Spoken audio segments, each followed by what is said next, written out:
Shriram society, Kasba Bawada, D Y. Patil group, Tukaram Maharaj Mandap आणि ज्ञानेश्वर महाराज मंडप यांच्या वतीनं कसबा बावड्यातील पॅव्हेलियन मैदानावर उद्या शुक्रवारी सायंकाळी 6 वाजता ह.भ.प. निवृत्ती देशमुख महाराज इंदोरीकर यांच्या कीर्तनाचं आयोजन करण्यात आलंय। संयोजकांच्या वतीनं गेल्या 8 दिवसांपासून या कार्यक्रमासाठी पॅव्हेलियन मैदानात जय्यत तयारी सुरू आहे। पॅव्हेलियन मैदानाच्या परिसराची संपूर्ण स्वच्छता करण्यात आली असून मैदानावर पाणी मारून धूळ बसवण्यात आली आहे। या कार्यक्रमासाठी भव्य व्यासपीठ उभारण्यात आलंय।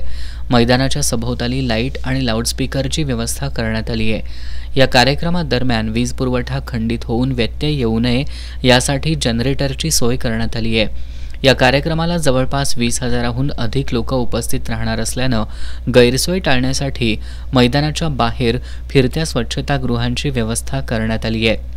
तसंच मैदानावर रुग्णवाहिका, आरोग्य सेवकांचं पथक आणि पिण्याच्या पाण्यासाठी स्वतंत्र टँकरची व्यवस्था देखील करण्यात आली आहे। दरम्यान आज सायंकाळी संयोजन समितीच्या सदस्यांनी कार्यक्रम स्थळाची पाहणी करून आढावा घेतला।